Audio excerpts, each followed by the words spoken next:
My name is Victor, and if you can hear the sound of my voice but don't know exactly where it's coming from, you're going to want to look down. I'm actually standing inside the penguin exhibit, directly across from the doors where you first walked in today.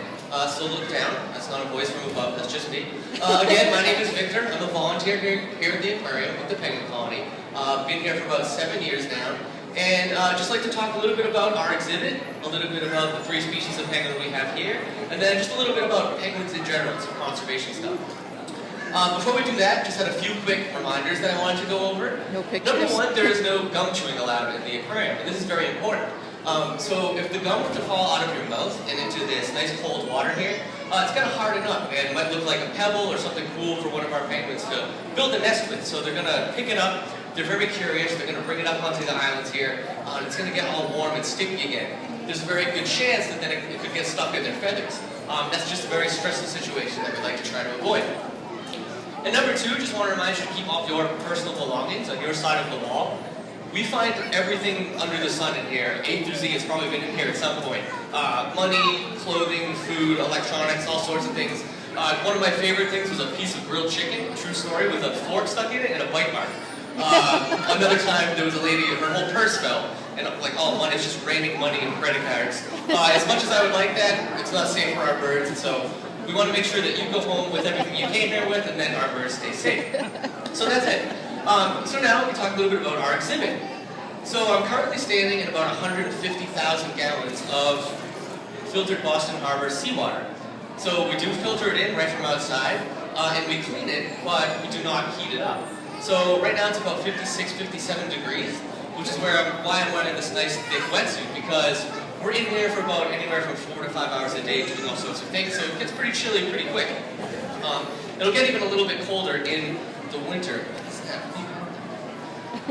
Like I said. So it gets a little bit cold in the winter, which is why we wear these nice thick wetsuits. Also, if you notice, you see these big rock-like structures scattered throughout our exhibit. And these are made of fiberglass, and just sort of serves a place for when our birds aren't swimming. We'll feed them up here, they can rest up here, sort of do whatever they want up there, as a lot of them are doing right now. But because they are such popular hangout spots, they do get very dirty very quickly. So a majority of our day is dedicated to cleaning these islands from top to bottom. So if you were here a little bit earlier, you might have seen that. We'll spray them top to bottom with a hose. We'll then go ahead and scrub them and apply a layer of veterinary disinfectant to keep them nice and clean. If you're ever lucky enough to see a penguin colony out in the wild, you'll actually probably smell them or even hear them way before you even see them. Which is why we do clean these things, clean these islands down 365 days a year. Like I said, the good old-fashioned way with a brush and a hose. But if you do look closely, you'll see these tiny black discs here. And these are just like a sprinkler system like you would have at home. They'll pop up while we're not here and throughout the day just to sort of help keep the islands wet and keep all that excess guano from building up. We do a ton of other things. We have an underwater vacuum, which we'll use to vacuum the floors. We'll scrub algae off the floors with like a scrub pad. It gets pretty slippery. You can see sort of algae building up, so we'll try to get rid of that so no one's sliding around. We'll skim for feathers, we'll clean out the alcoves back there, do all sorts of general housekeeping things. But the good news is we do get to interact with each and every one of our birds on a daily basis. So we hand feed all of our birds. Right now we have about 90 plus of them. Twice a day at 9 a.m. and then again at 2:30. So if you stick around for here later, you can come by and see our afternoon feed. We feed them a variety of fish. So today happens to be anchovy day. But like I said, we have like a rotating fish schedule. So we'll feed them anchovies, sardines, capelin, silver size, smelt, things like that, just to sort of make sure they have a nice, well-balanced diet. And sort of like people, they all have their favorites of some, well, like a certain fish and some like one, so we like to offer them a nice variety. We let them eat as much as they want, and they're usually pretty good about walking away when they're full, and so we know that's when they're done. And so we will keep track of how much each bird is eating, just to make sure that their food stays within like a healthy range. We can also predict some other biological functions going on, which I'll get to a little bit later. So since we do keep track of how much each fish a bird is eating, the implication is that we need to be able to tell our birds apart. And from species to species, just by looking at them, they're all pretty similar, right? They're just about the same size and coloration, so we need a quick and easy way to tell them apart from one another. So the way we do that here at the New England Aquarium is pretty simple. So when they're young, we will take a sample of blood and send that sample off to a lab for DNA testing. And then we'll get those results back, and we'll know whether or not we have a male or a female penguin. So that's when we'll go ahead and give them their nice, unique bracelet that you see on their wings. And so step one is to see whether or not that bracelet's on the left or the right wing. So all of our male penguins will have their bracelet on the left wing, and all of our female penguins will have their bracelet on the right wing. Now the scientific reasoning behind this is because the female is always right.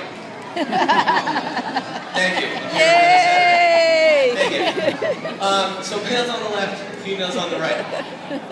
Step two of that is if you take a closer look, you notice that they each have a specific color or combination of colors. And so all of our birds here have names, and they're educational names that have to do something about where they live, their behavior, things like that.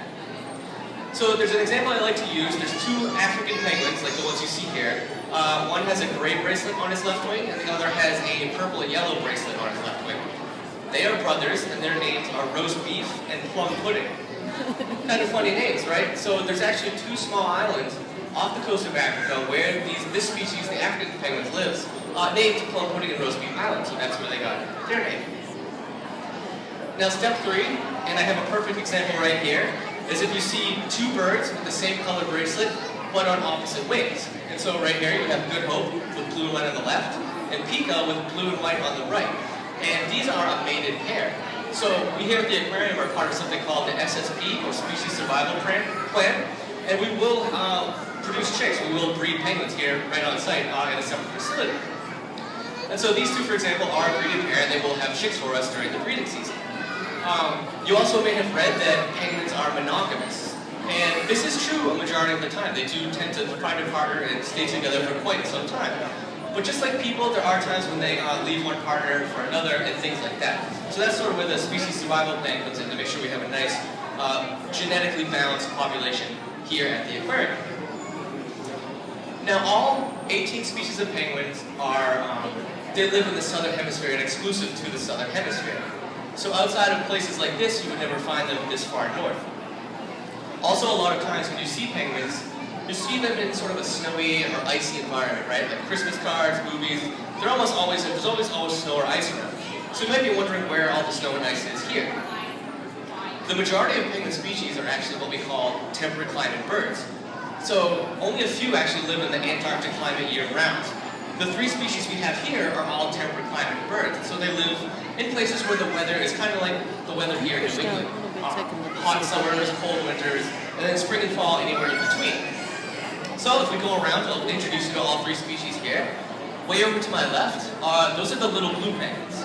So if you're ever in Australia or New Zealand, that's where you'll find them. Now they may all look like baby penguins, but that's actually the smallest species of penguin in the world. That's as big as they're going to get. There is a range of ages from a few months all the way up to several years, but size-wise, that's as big as they're going to get. Just 10, 11 inches tall, just a few pounds. They obviously get their name, Little Blue, from their size, and from the bluish tint that they have through their feathers. And despite their small size, they actually have the widest range of vocalization of all penguin species, so they do get very loud. In fact, our divers in the giant ocean tank back there can often hear them while they're diving behind all of that concrete and glass and water. So they do get very loud, and they usually all get amped up together, so you might hear them chirping at some point today. Kind of sounds like Chewbacca sometimes. So the second species you see around me here, these are the African penguins. And as their name implies, you'll find them off the coast of Africa, South Africa, Namibia, some of the islands down there. A unique thing about these African penguins is if we didn't have the bands on their wings, we might be able to identify them a different way. So if you look closely on their white bellies, they have a spot pattern. And kind of like a human fingerprint, they're unique to that individual bird. So you have a different spot pattern for each different bird. So that might be a little bit trickier to identify them, but we could do it that way. And then all the way in the back corner, the third species we have here that you can't see from here, but they're in the corner. Those are the southern rockhopper penguins. And like I said, continuing around the southern hemisphere, you'll find them down in South America, Argentina, Chile, the Falkland Islands, and down there. You'll notice them right away because they have those distinct yellow crests. They're also one of the few species, if not the only species, that will jump out of the water, or jump into the water, I should say, feet first. They don't do it a lot here. I have seen it from time to time, but again, if if you're lucky enough to see them in the wild, you might notice them doing that. So those are the three species we have here. And like I said, they're not all confined to one specific spot in the southern hemisphere. They're not all confined to snowy, icy environments. But there is one thing that sort of links them all together, all 18 species, and that is cold water. So through a process called upwelling, which brings oxygen, nutrients, things like that, closer to the surface of the water, it's going to bring along with it food for the penguins that they hunt in the wild. Which is why things like global warming are becoming an issue for species like this, because as the water warms up, they're having to travel farther and farther to get their food if they're even able to find it at all. So they would eat things like small fish, shrimp, krill, crustaceans, things like that. Pretty much anything they can get their beaks on. So penguins are, of course, flightless birds. They're not able to fly, which is why we're able to have them in this nice open environment here. They're not just fly up and out. And they can be a little awkward on land, right? Not the most graceful on land. In fact, the word penguin comes from the Latin word pinguis, which means fat. But in the water, as you see them swimming around, completely different story. Very agile, very nimble, very quick. And there's a few things you can see externally that sort of hint to this. So the way that their wings are, right? If you think about a bird that can fly, usually have broad wings that are able to generate lift. But our penguins here, move along. Our penguins here have very short, stiff, rigid wings that they use to power themselves through the water. And then the way their feet are positioned at the base of their body act like a rudder on a boat to help steer them either left or right, whatever direction they want to go. And then a few things going on behind the scenes. Penguins actually have solid bones, as opposed to birds of flight that have hollow bones, right? Birds of flight are going to want to be as light as possible to be able to get up into the air.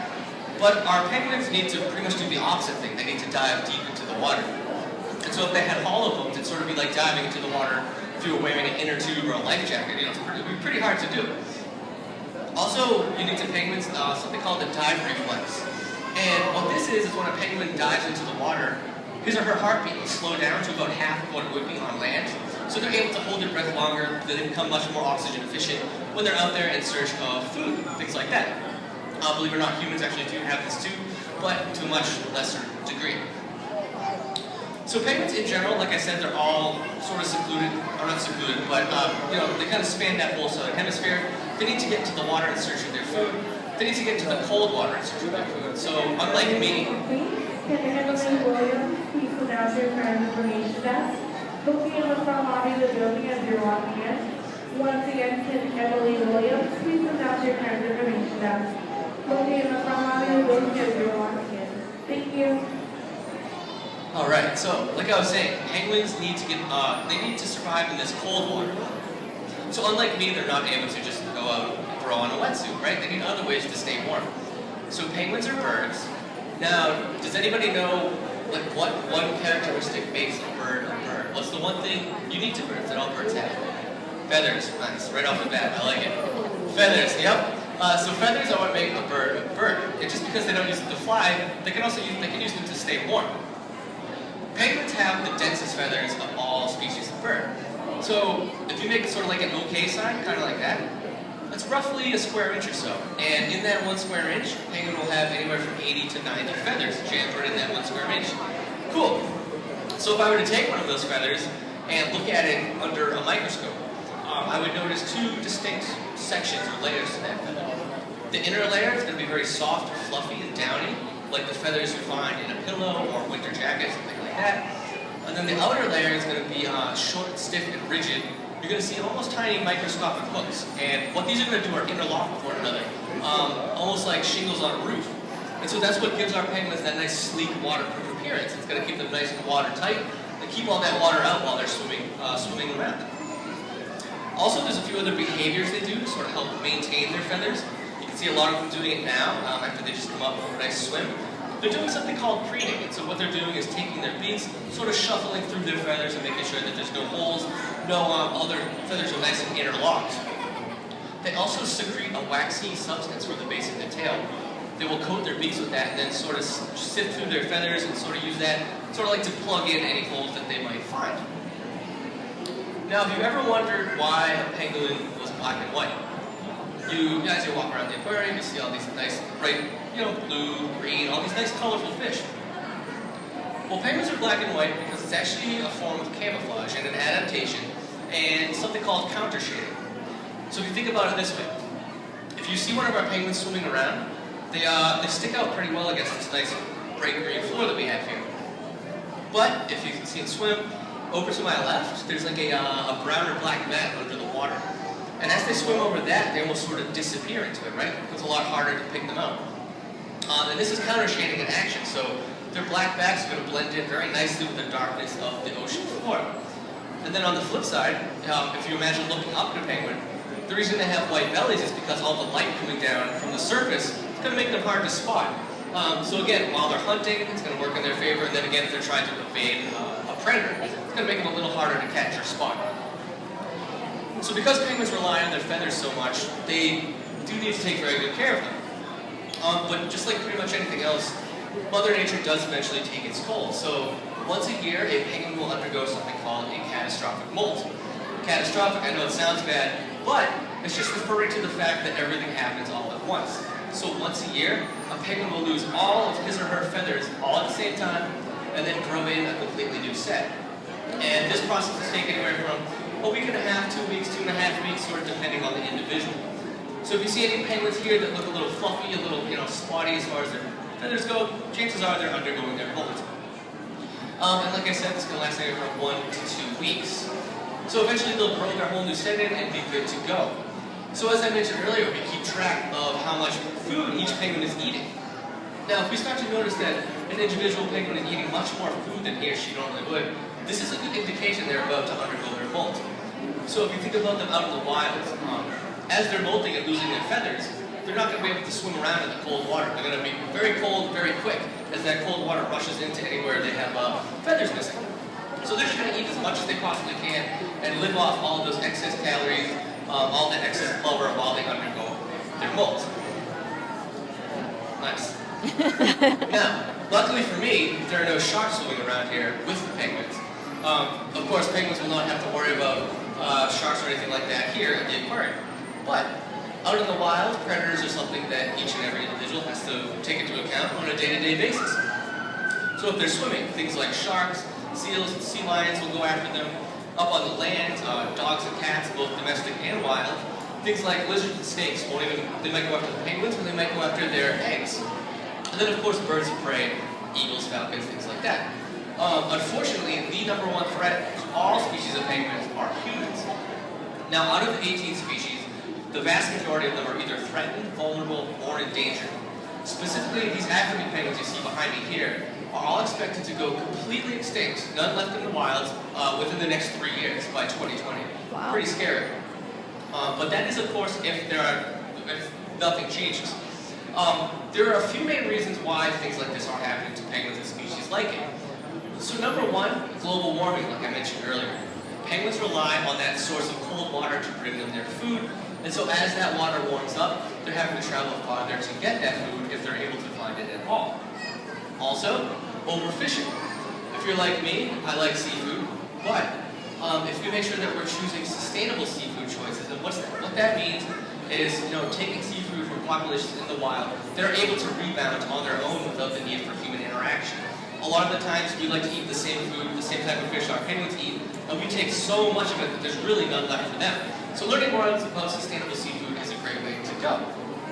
Also unique to humans are oil spills. So back in 2000, there was a very big oil spill called the Treasure oil spill. We have a penguin here named Treasure with a red and yellow bracelet named after that specific oil spill that happened right off the coast of Africa, near two big African penguin populations. And oil spills are very damaging to penguins. It's kind of a twofold attack. So number one, they get coated in that oil and they're unable to swim as they lose their ability to be waterproof. And number two, they end up trying to clean themselves of that oil, but often end up ingesting a lot of it. It's very toxic, it can make them very sick. So reducing our dependency on oils and gases, things like that will go a long way.